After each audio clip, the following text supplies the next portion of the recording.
The entire headquarters froze. No one, not even the Mafia Boss himself, ever entered anyone's office without knocking. Yet tonight, distracted by a phone call warning of an assassination attempt, Alessandro Moretti pushed open the wrong door. "I'm sorry." His apology died before it left his lips.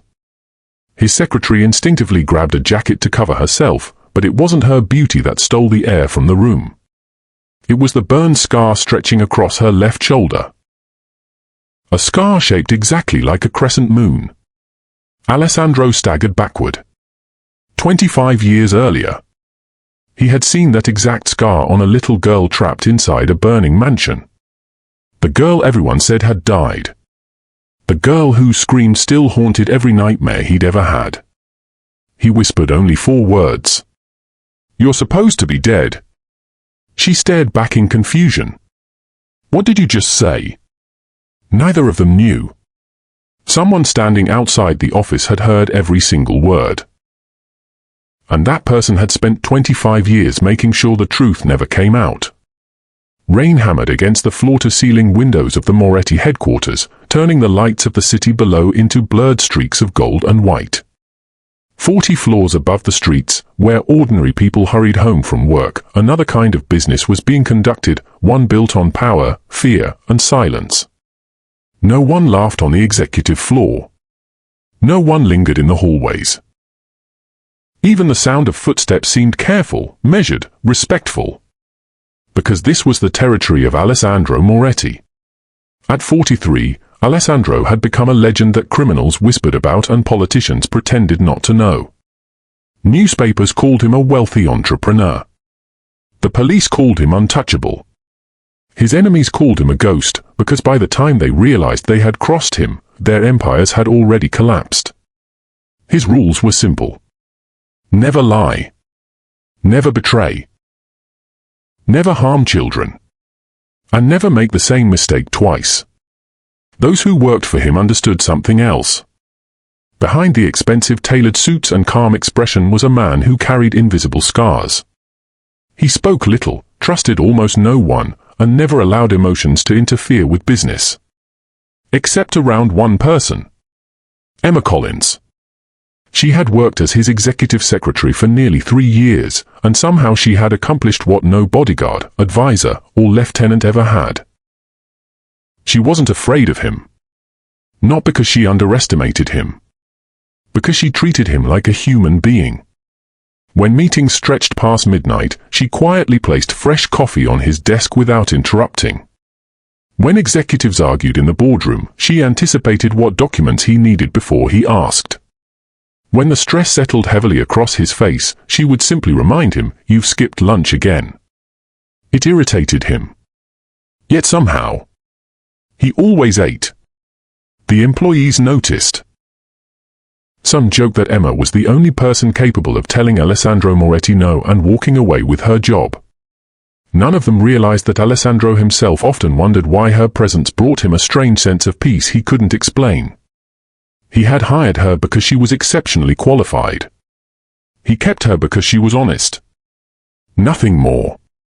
Or so he kept telling himself. That evening, tension filled the conference room.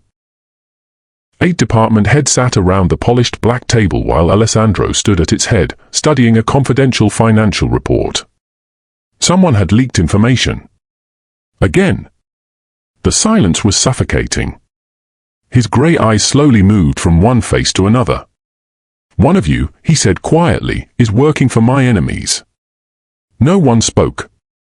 No one even breathed too loudly. Alessandro placed the report on the table. This shipment route was known only by the people in this room. Still nothing. He folded his hands behind his back. "I don't mind enemies." His voice remained calm. "I mind traitors." The room felt colder. A senior manager finally cleared his throat. Perhaps it was intercepted electronically. Alessandro looked directly at him. "You've worked for me for 11 years. "Yes, sir."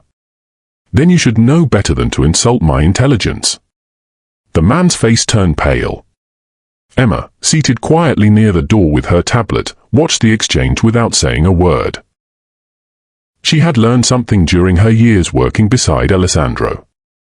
The quieter he became, the more dangerous he was. Before he could continue, his phone vibrated. He frowned.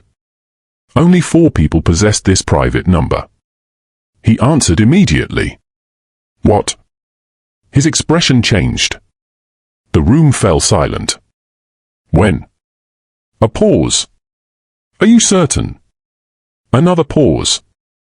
Then he ended the call. His chief of security had just reported credible intelligence. A sniper had been spotted on a nearby rooftop. The information wasn't confirmed, but they couldn't ignore it.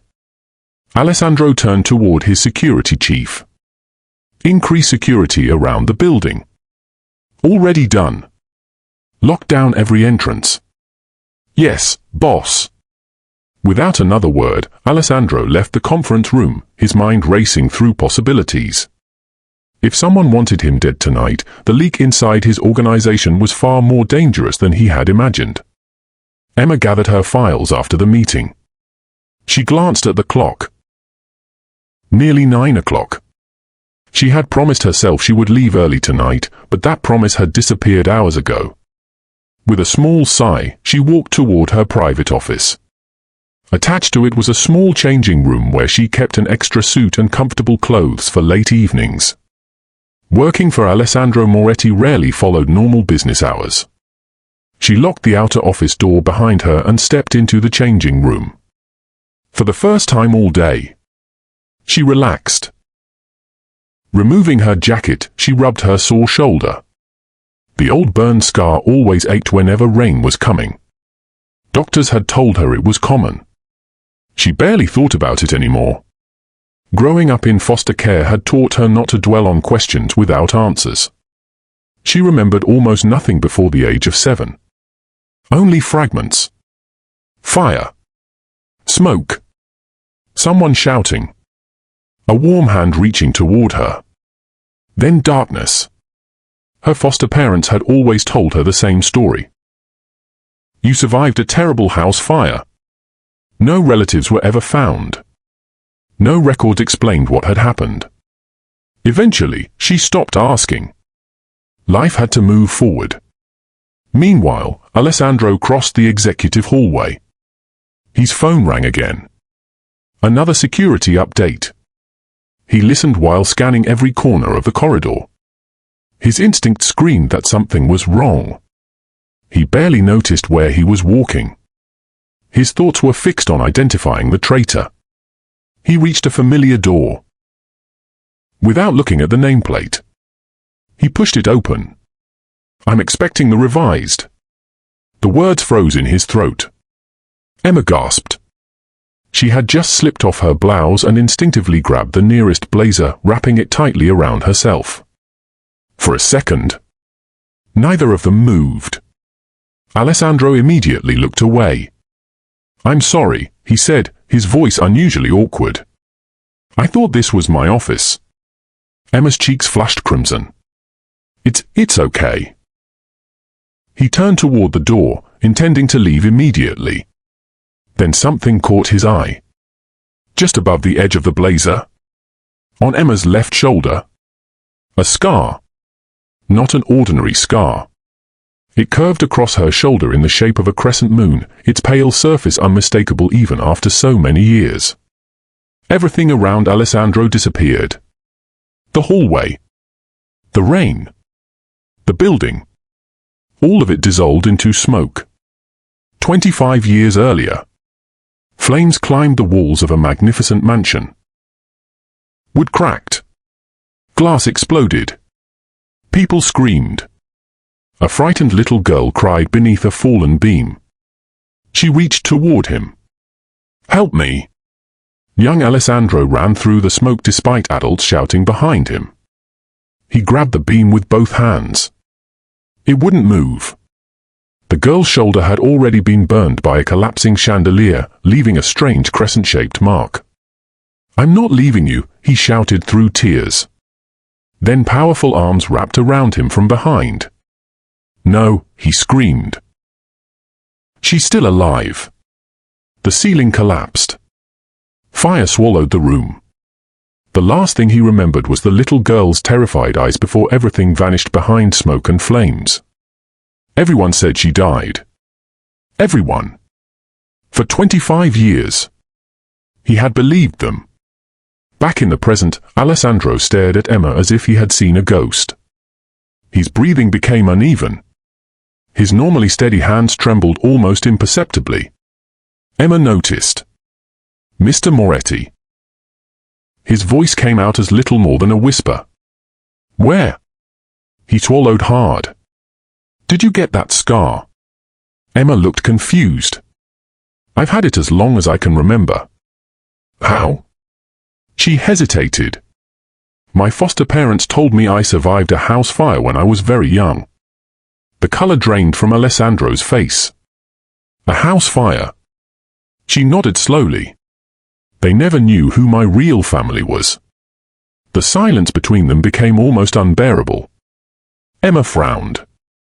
Why are you looking at me like that? Alessandro couldn't answer. His heart pounded louder than the rain outside. It couldn't be. It was impossible. And yet, that scar, those eyes, the age, the missing childhood, every piece fit together with terrifying precision. Outside the slightly opened office door, hidden in the shadows of the corridor, a figure stood perfectly still. A phone was already recording. Every word, every reaction, every expression on Alessandro Moretti's face. The stranger smiled coldly before slipping silently into the darkness. Some secrets had survived 25 years. And someone was willing to kill to keep them buried. Alessandro couldn't sleep. Long after everyone had gone home, he remained alone in his office, staring through the rain-soaked windows at the city below. Normally, the silence helped him think. Tonight, it only made the memories louder. For 25 years, he had buried that night beneath layers of discipline and power. Yet all it had taken was one glance at a scar. One scar. One impossible scar. His fingers unconsciously drifted toward the old leather bracelet he still wore beneath his expensive watch. It had belonged to his father, the only thing recovered after the mansion fire. His father had died trying to save the family he had sworn to protect. Young Alessandro had never forgiven himself for surviving. He closed his eyes. The screams returned. The smell of smoke. The unbearable heat. The tiny hand reaching toward him. Please don't leave me. His eyes flew open. He hadn't heard those words in years. Had she really said them? Or had his guilt invented them? A knock interrupted his thoughts. Come in. His oldest friend and head of security, Marco Romano, entered quietly. Marco had served beside Alessandro for over 20 years. Unlike everyone else, he never addressed him as the boss when they were alone. You haven't moved in 2 hours, Marco observed. I'm thinking. That usually means someone is about to have a very bad day. Alessandro remained silent. Finally he spoke. Marco. Yes? Do you remember the Bellini mansion fire? Marco's expression changed instantly. I remember every detail. What do you remember about the little girl? Marco frowned. They found no body. Alessandro looked up sharply. What? They found bodies belonging to the parents, 2 staff members, and security personnel.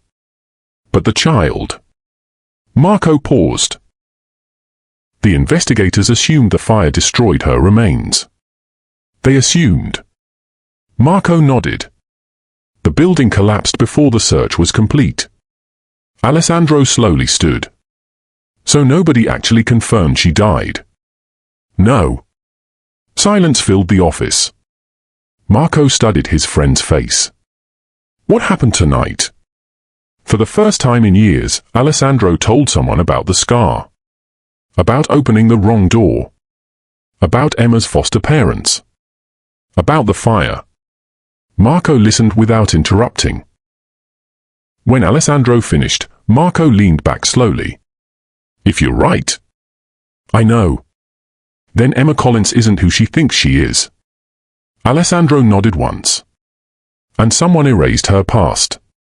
The following morning, Emma arrived at work 20 minutes early, as she always did. She expected the awkwardness from the previous night to linger. Instead, Alessandro behaved as though nothing had happened. Almost. He thanked her when she handed him his morning schedule. He even asked if she had slept well. That alone surprised her. In 3 years, he had never asked a personal question.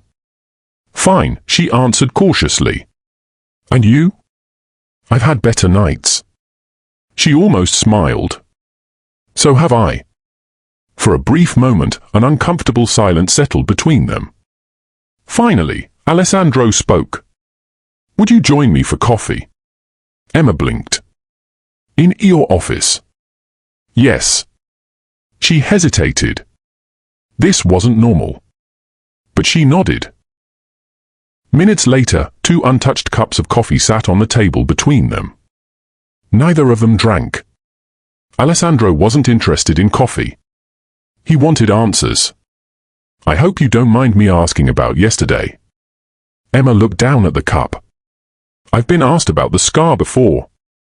I'm not asking about the scar. She looked back up. I'm asking about your childhood. A faint sadness crossed her face. There isn't much to tell. Tell me anyway. Emma took a slow breath. My first clear memory is waking up in a hospital. How old were you? About 7. No parents. She shook her head. No family. What happened?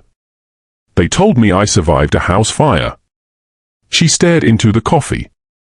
I don't remember the fire. Nothing? Not exactly. What do you remember? Emma closed her eyes. I hear music. What kind of music? A music box. Her voice became distant. It played the same melody every night. She frowned, trying to remember. I remember someone brushing my hair. A woman. I think so. What else? Emma pressed her fingers against her temples. Smoke. Her breathing became heavier. A man shouting. What did he say? I? She squeezed her eyes tighter. Run. The word escaped almost like a cry. Emma suddenly opened her eyes, breathing hard. I'm sorry. You don't need to apologize. I always get headaches when I try to remember. Alessandro's chest tightened. Those weren't dreams. They were memories. After Emma returned to work, Alessandro immediately began making calls. Not to the police. Not to lawyers. To people who specialized in making impossible information appear. By afternoon, 3 investigators were working quietly. One searched hospital archives. Another searched adoption records.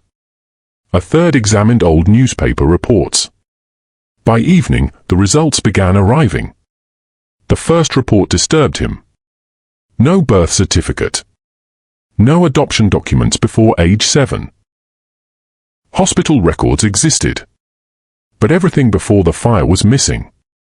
Almost as if someone had deliberately erased an entire child's identity. The second investigator called. The orphanage where she stayed no longer exists. Why? It burned down. Alessandro's grip tightened around the phone. When?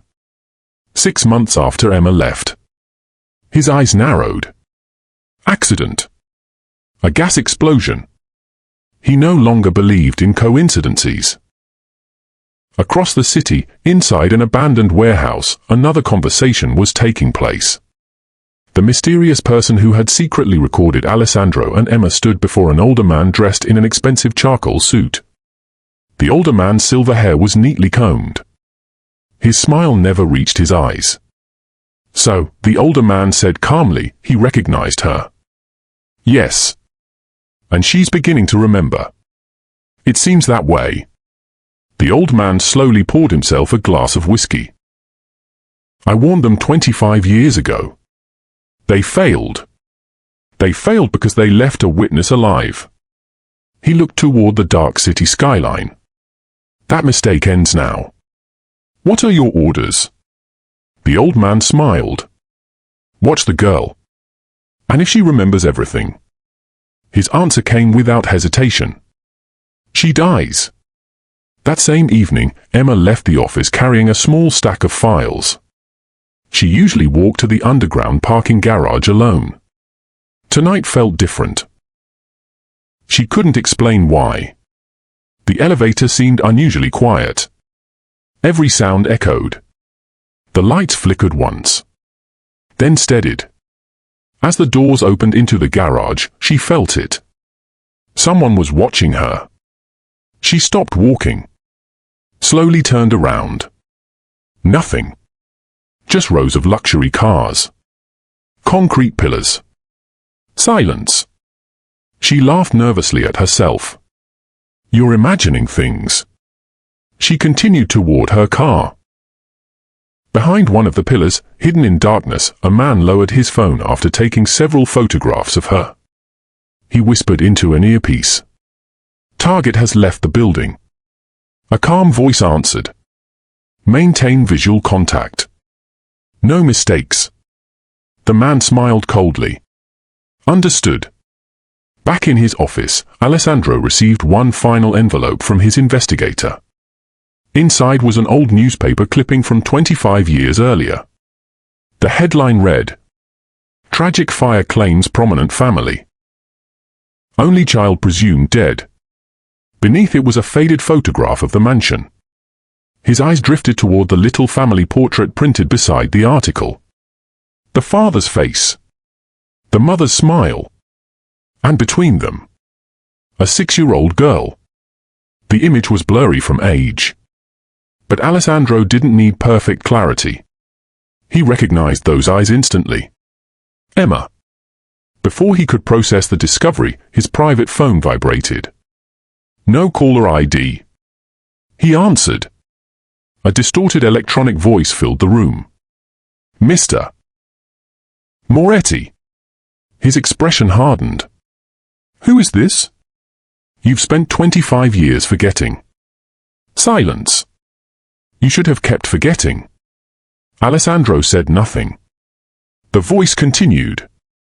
Stop searching. A pause. The girl was supposed to die that night. The line went dead. For the first time in many years, Alessandro felt something stronger than anger. Fear. Because whoever had called him knew two things. They knew Emma was alive. And they knew exactly who she really was. The phone call lasted less than 30 seconds. Yet its echo stayed with Alessandro long after the line went dead. The girl was supposed to die that night. Those words confirmed what he had begun to suspect. The Bellini mansion fire had never been an accident. Someone had planned it. Someone had expected every member of the Bellini family to perish. And now, 25 years later, that same person had discovered that one survivor was still alive. Emma. For the first time in years, Alessandro wasn't thinking like a mafia boss. He was thinking like the frightened 18-year-old who had watched a mansion collapse while a little girl's screams disappeared beneath the flames. He had failed her once. He refused to fail her again. The next morning, Emma noticed something unusual before she even entered the building. Two unfamiliar black SUVs were parked outside. 4 additional security guards stood near the entrance. Everyone entering headquarters was searched. She frowned as one of the guards politely scanned her handbag. Is something going on? The guard smiled politely. Just new security procedures, Miss Collins. She wasn't convinced. Inside, she found Marco waiting beside her desk. Good morning. Morning, she replied. What's with all the security? Marco hesitated before answering. The boss wants everyone protected. From what? That's above my pay grade. Emma raised an eyebrow. You've never said that before. Marco smiled faintly. There's a first time for everything. As he walked away, Emma couldn't shake the feeling that everyone around her knew something she didn't. Inside his office, Alessandro was reviewing security footage from the previous evening. Every hallway. Every entrance. Every elevator. He watched the moment he mistakenly entered Emma's changing room. Then he saw it. A shadow. Barely visible at the end of the corridor. Someone standing outside. Watching. Recording. Freeze that frame. The technician enlarged the image. It became grainy but recognizable. A man wearing a maintenance uniform. The problem? Moretti headquarters employed no maintenance workers after business hours. Alessandro's expression darkened. Find him. We're already trying. I didn't ask if you were trying. The room fell silent. I asked you to find him. Yes, boss.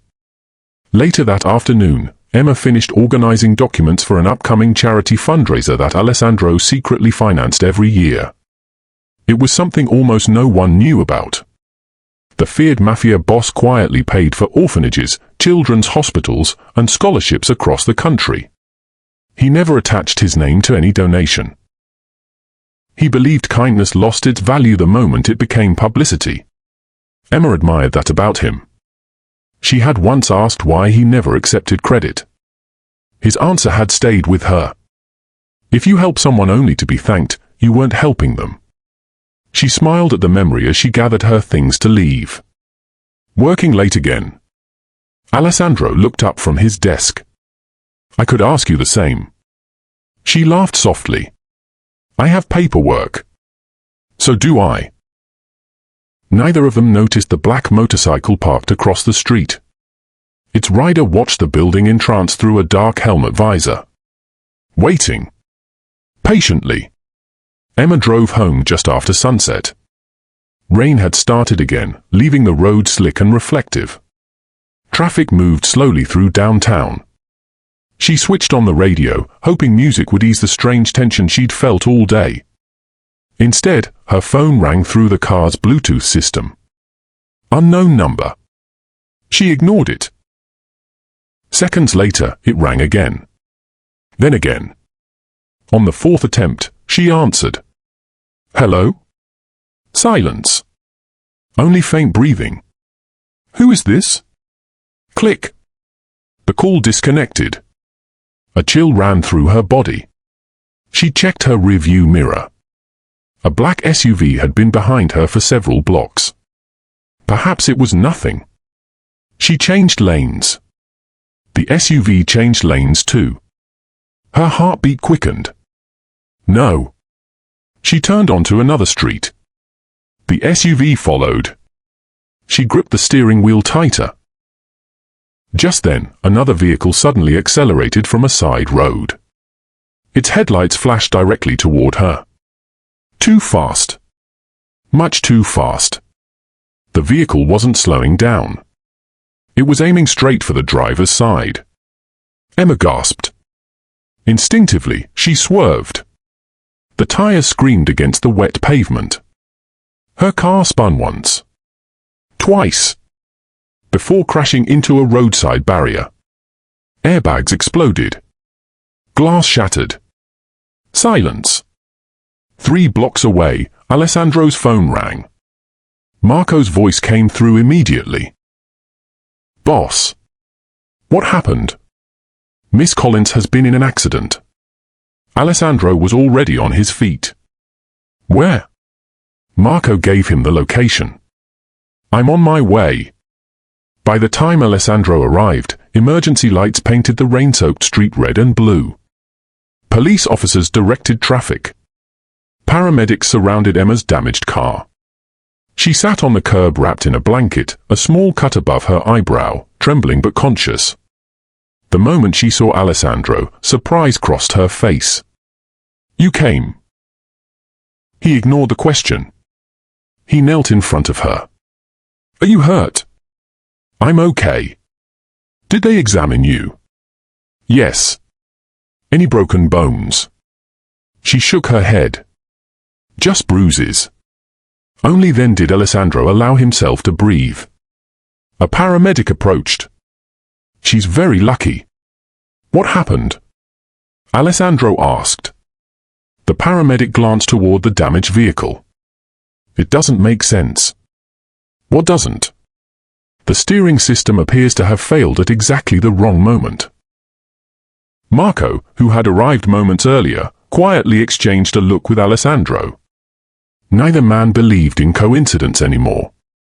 After Emma was taken home under heavy security, Marco remained at the crash site. A mechanic working with Alessandro's organization carefully inspected the vehicle. 10 minutes later, he stood up. Boss. What is it? The mechanic held up a small metal piece. This brake line didn't fail. It was cut. Marco's face hardened. You're certain? The mechanic nodded. Someone wanted this car to crash. That night, Alessandro gathered only his most trusted men. No assistants. No advisors. No unnecessary witnesses. The mechanic placed photographs of the brake system on the conference table. There are clean tool marks. Marco crossed his arms. This wasn't vandalism. It was attempted murder. Silence settled over the room. Finally, Alessandro spoke. Who knew Emma would leave at that time? Everyone looked at one another. The answer chilled them. Almost everyone in headquarters. Which meant the traitor was still inside. Meanwhile, Emma lay awake in her apartment. Sleep refused to come. Every time she closed her eyes, strange memories surfaced. Not complete memories. Pieces. A grand piano. A crystal chandelier. A woman laughing. Someone calling her. Isabella. Emma suddenly sat upright. Her breathing became uneven. Isabella? She whispered the name aloud. Why did it feel familiar? Why did hearing it make her want to cry? She reached for a notebook on her bedside table and quickly wrote down everything she remembered before it faded. Music box. Fire. Run. The name Isabella. She stared at the page for several minutes. Then another memory flashed. A man lifting her into his arms. Not her father. Someone younger. His face blurred by smoke. His voice desperate. Hold on. I'm coming. She pressed both hands against her temples as another headache exploded behind her eyes. The following morning, Marco rushed into Alessandro's office carrying a sealed envelope. It came from the laboratory. Alessandro looked up. The DNA? Marco nodded. We used one of Emma's coffee cups. And? Marco slowly slid the report across the desk.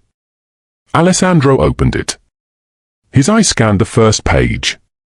Then the second. Finally, they stopped on one sentence. Probability of biological relationship with the Bellini family reference sample, 99.99%. His hands tightened around the report. Emma Collins didn't exist.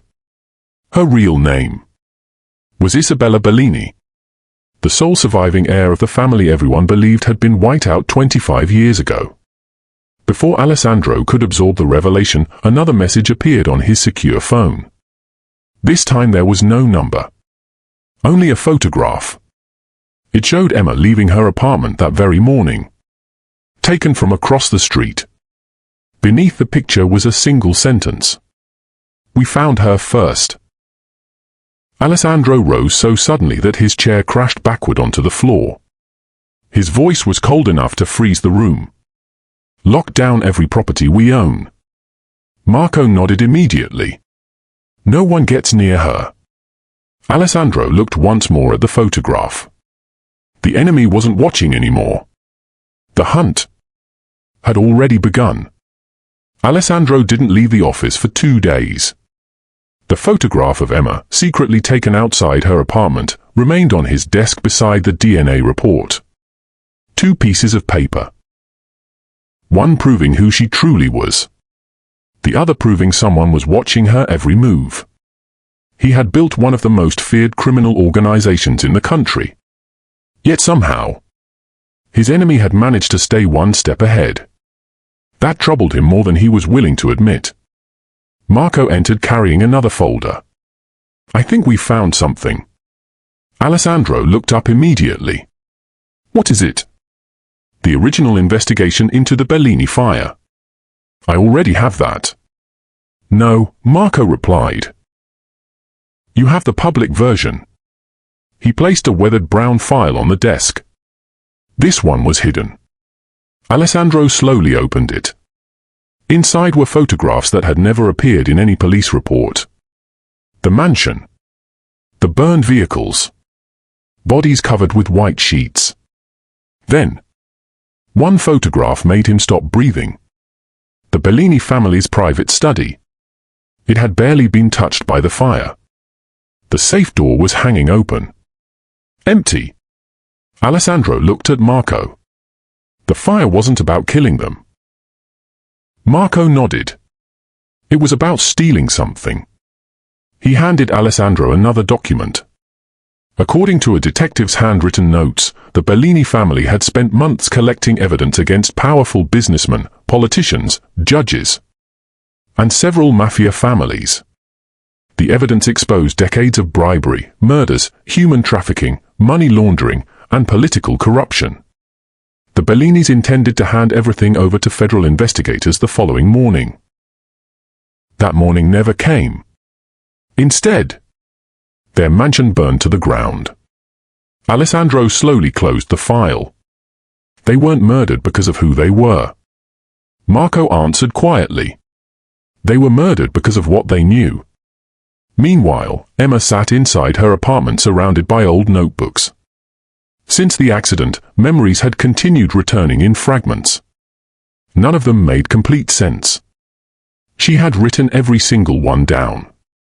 A piano. A white rose garden. A woman singing. A silver necklace. A grandfather clock. The name. Isabella. She stared at the notebook. Why does that name feel like mine? Her phone vibrated. It was Alessandro. Can you come to the office? She hesitated. Is something wrong? There's something you deserve to know. His voice sounded different. Not cold. Not commanding. Almost concerned. I'll be there. An hour later, Emma walked into Alessandro's private office. Marco quietly closed the door behind her. Only the 3 of them remained. Emma immediately sensed the tension. She looked from Marco to Alessandro. What happened? Alessandro didn't answer immediately. Instead, he placed the DNA report in front of her. I need you to read this. She frowned. After several moments, confusion spread across her face. I don't understand. You aren't Emma Collins. She laughed nervously. That's impossible. I'm afraid it isn't. Marco gently slid an old newspaper photograph toward her. Emma stared at it. A smiling family. A little girl standing between her parents. The moment her eyes landed on the child, her breathing stopped. The little girl looked exactly like her. The same eyes. The same smile. Even the small birthmark beneath her right ear. No. Her voice trembled. No. Alessandro spoke softly. Her name was Isabella Bellini. Emma's hands began shaking. No. You survived the fire. I don't remember. You were only 6. I said I don't remember. She stood so suddenly that the chair fell backward.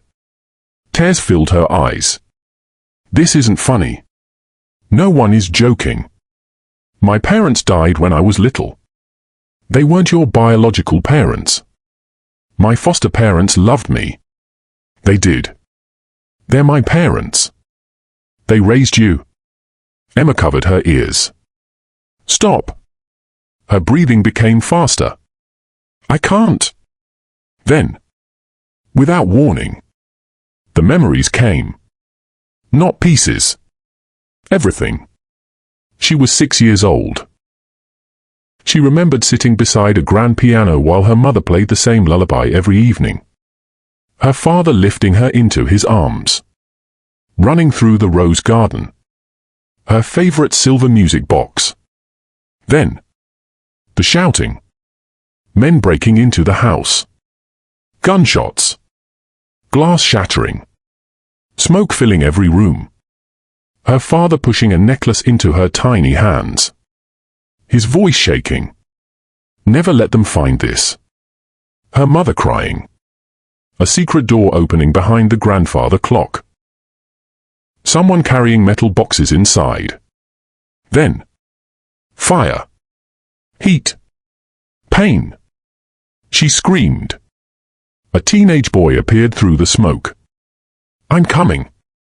He tried lifting the burning beam. Someone dragged him away. She reached toward him. Please don't leave me. Darkness. Emma collapsed to her knees. The tears wouldn't stop. It wasn't a dream. She whispered. It was real. Alessandro slowly knelt beside her. No. It was real. Several minutes passed before Emma could finally speak again. My father. He gave me something. What? She closed her eyes. A necklace. What kind? It opened. Like a locket? She nodded. There was a tiny key inside. Marco looked toward Alessandro. The safe. Emma continued. My father kept saying. She struggled to remember. The truth. Must survive. Alessandro's eyes widened. The evidence. Emma looked at him. I think. I know where it is. Silence filled the office. Marco spoke first. If the evidence still exists, it can destroy everyone responsible, including people who still held enormous power. People who would kill to protect themselves. Across the city. Inside the same abandoned warehouse. The silver-haired old man received a phone call. They know. His expression remained calm. How much? The girl remembers. The old man slowly closed his eyes. So. It has begun. What are your orders? He smiled without emotion. Bring her to me. And Moretti. The smile disappeared. If he stands in the way, kill him. That evening, despite Marco's objections, Emma insisted on returning home to collect the necklace. I hid it years ago. You remembered where? She nodded. My foster mother helped me. She never opened it. She said it belonged to my past. Marco immediately prepared an escort. 3 armored SUVs. 8 bodyguards. Alessandro refused to let Emma travel alone. As the convoy moved through the city, rain once again covered the streets. Everything appeared normal. Until the lead SUV suddenly exploded. The blast shook nearby buildings. Flames shot into the night sky. The convoy screeched to a halt. Masked gunmen emerged from both sides of the road. Automatic gunfire erupted. Bullets shattered windows. Bodyguards returned fire. Protect Miss Collins. Marco shouted. Alessandro grabbed Emma and pulled her behind the armored vehicle. Stay down. The attack lasted less than 2 minutes. But it felt like forever. When the shooting finally stopped, the attackers were gone. 2 bodyguards were injured. 1 vehicle burned fiercely. Emma stared in horror. They weren't trying to scare us. No, Alessandro replied grimly. They came to finish what they started 25 years ago. Back at headquarters, another shock awaited them. One of Alessandro's senior lieutenants burst into the office carrying security footage. "Boss! You need to see this." The video showed someone entering the building's restricted archives earlier that afternoon, using a security badge that belonged to only one person. Marco froze. "That's impossible." Alessandro watched silently. The man removed his hood. Every person in the room went pale. It wasn't an enemy. It wasn't an outsider. It was Vittorio Moretti, Alessandro's uncle. The man who had raised him after his father's death. The man he trusted more than anyone. Marco whispered in disbelief. "No." Alessandro couldn't speak. His own blood had been secretly searching the Bellini files. And deep inside, he already knew what that meant. The greatest enemy he had been hunting had been sitting at his family table all along. For nearly an hour, no one spoke. The security footage replayed again and again on the large screen. Every time it reached the moment when Vittorio Moretti removed his hood, the room became quieter. Alessandro stared without blinking. His uncle. The man who had raised him after his father's death. The man who had taught him how to survive. The man he had trusted with his life. Marco finally broke the silence. "Boss!" Alessandro raised a hand. "Leave us." Within seconds, everyone except Marco left the room. When the door closed, Alessandro slowly sat down. "I was 12 when my father died." Marco nodded. "I remember. My uncle took me into his home." "He did. He taught me loyalty." Marco lowered his eyes. "And maybe that's exactly why no one ever suspected him." Alessandro let out a slow breath. "No. He made sure I never would." 3 hours later, Vittorio Moretti walked into the headquarters exactly as he had done thousands of times before. Elegant suit. Calm smile. Silver hair perfectly combed. He carried himself like a respected elder. Employees greeted him warmly. No one realized they were looking at the man responsible for 25 years of lies. As he entered Alessandro's office, he smiled. "You wanted to see me?" Alessandro stood by the window with his back turned. "I did." Vittorio noticed Marco standing near the door. "Is something wrong?" Alessandro turned slowly. His expression revealed nothing. "Tell me about the Bellini family." For the first time, Vittorio's smile faded. "I haven't heard that name in years. I asked you a question." "They died." "How?" "A terrible accident."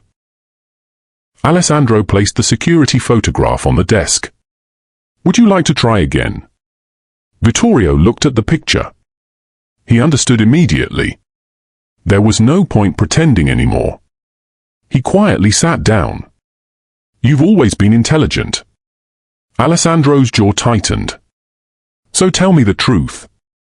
Vittorio folded his hands. The Bellinis were never meant to become martyrs. They were good people. They were dangerous people. They wanted justice.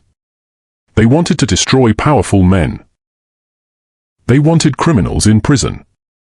They wanted politicians exposed. He looked directly into Alessandro's eyes.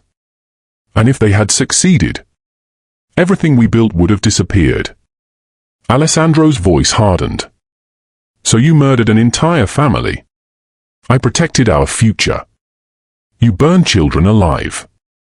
"I eliminated a threat." The room fell silent. Alessandro had faced assassins without fear. But hearing those words from the man he once called family, that hurt more than any bullet. At that very moment, alarms suddenly echoed throughout the building. Marco pressed a finger against his earpiece. His face changed instantly. "Boss!" "What?" "Emma. What about her?" "She's gone." 10 minutes earlier, Emma had insisted on returning to her foster parents' old cottage. Hidden beneath a loose floorboard in her childhood bedroom was the silver necklace her father had placed around her neck 25 years ago. She finally found it. The locket looked ordinary, until she opened it.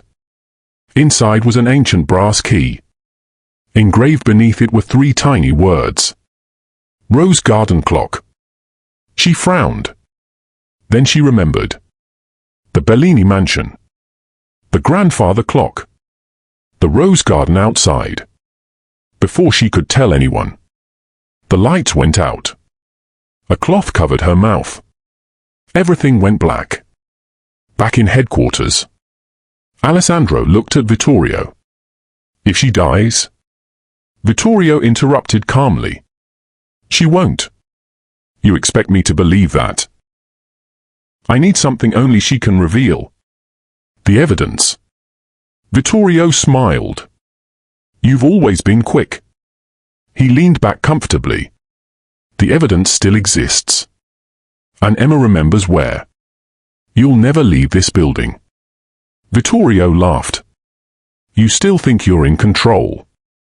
Suddenly, every light inside headquarters went dark. Emergency power failed. Gunfire erupted downstairs. Explosions shook the building.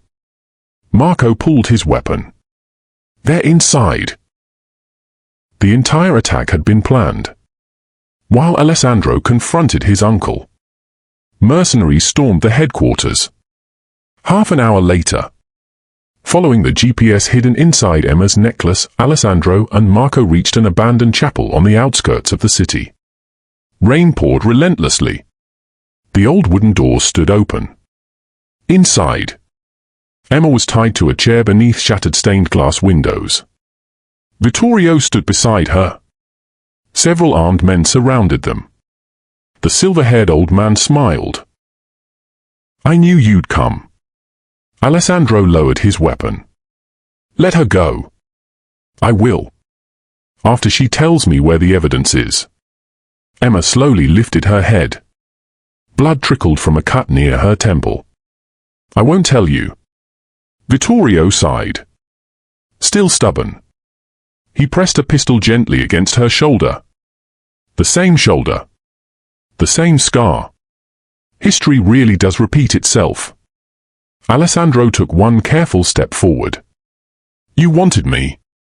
I'm here. Leave her out of this. Vittorio smiled sadly. That's exactly what your father said. Those words froze Alessandro. My father?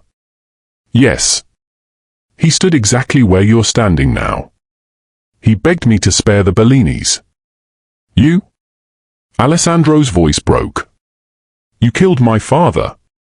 Vittorio nodded without shame. He became inconvenient. The world around Alessandro seemed to stop. His father hadn't died saving the Bellinis. He had been murdered. By his own brother. Emma suddenly remembered something. The engraving inside the necklace. The key. The clock. She looked directly at Alessandro. The grandfather clock. What? The evidence is inside the old grandfather clock beneath the rose garden. Vittorio smiled triumphantly. Excellent. He raised his weapon toward Emma. You become unnecessary. Before he could pull the trigger, a single gunshot echoed through the chapel. Alessandro had fired first. Chaos exploded. Bodyguards exchanged gunfire with the mercenaries. Bullets shattered ancient windows. Wood splintered. Emma dropped to the floor as ropes snapped free. Vittorio fired wildly. One bullet sped directly toward Emma. Without thinking, Alessandro threw himself between them. The bullet struck him just below his shoulder. He staggered backward. Emma screamed. Alessandro! Ignoring the pain, he fired again. This time, Vittorio's weapon flew from his hand. Marco tackled two mercenaries before reaching the old man. Within moments, the fight was over. Sirens approached in the distance. Vittorio looked at Alessandro with disappointment. You chose her. Alessandro pressed a hand against his bleeding shoulder. No. I chose the truth. Police officers rushed inside moments later. For the first time in decades, Vittorio Moretti was led away in handcuffs. Not as a respected businessman, but as a murderer. 3 months later, the hidden compartment inside the Bellini grandfather clock was opened under court supervision. Inside were documents, photographs, bank records, audio tapes, and signed confessions. The evidence exposed dozens of corrupt politicians, judges, businessmen, and organized crime leaders. The scandal dominated international headlines. Entire criminal networks collapsed. Officials resigned. Trials began. Families who had waited decades for justice finally received answers. As for the Moretti organization, Alessandro voluntarily surrendered every illegal operation under his control. He testified against those responsible, including his own uncle. People were shocked. Some called him weak. Others called him a traitor. He simply called it overdue. I spent too many years protecting the wrong legacy, he told investigators. I'm done living for someone else's sins. 6 months later, the old Moretti headquarters no longer belonged to a criminal empire. It had been transformed into the Bellini Children's Foundation, a place that provided shelter, education, trauma counseling, and medical care for children who had lost their families to violence. Emma stood in the entrance hall on opening day, greeting the first group of children. Laughter now echoed through the same building that had once been ruled by fear. Across the room, Alessandro watched quietly. His shoulder had healed, though the scar remained. He doubted it would ever disappear. Emma walked over with a gentle smile. I've been looking for you. I was giving you the spotlight. She laughed softly. You've always preferred the shadows. Old habits. For a moment, they stood in comfortable silence. Then Emma reached into her pocket. She held out the silver necklace. I don't need to hide it anymore. Alessandro looked at it but didn't take it. It belongs to you. She smiled. No. It belongs to the little girl you tried to save. His eyes glistened. I'm sorry I couldn't reach you that night. Emma stepped closer. For the first time in 25 years, the guilt he'd carried finally met forgiveness. You did reach me, she said quietly. He looked confused. She gently placed a hand on his shoulder. You gave me something far more important than escape. What was that? Hope. Tears filled Alessandro's eyes. I never stopped thinking about that little girl. Emma smiled through her own tears. And she never forgot the boy who ran into a burning house for a stranger. Outside, the rain had finally stopped. Sunlight broke through the clouds, shining across the rose garden where new flowers had begun to bloom. As they walked away together, Alessandro glanced back at the old headquarters one final time. He realized something that had taken him 25 years to understand. The most important decision of his life had not been winning a war, building an empire, or defeating his enemies. It had happened on one ordinary evening, when he accidentally opened the wrong door. Because sometimes, the greatest changes in our lives don't begin with the choices we make. They begin with the moments we never planned. If this story moved you, please like this video, subscribe to the channel, and turn on the notification bell so you never miss our next powerful mafia story filled with mystery, emotion, and unforgettable twists. Thank you for watching, and I'll see you in the next story.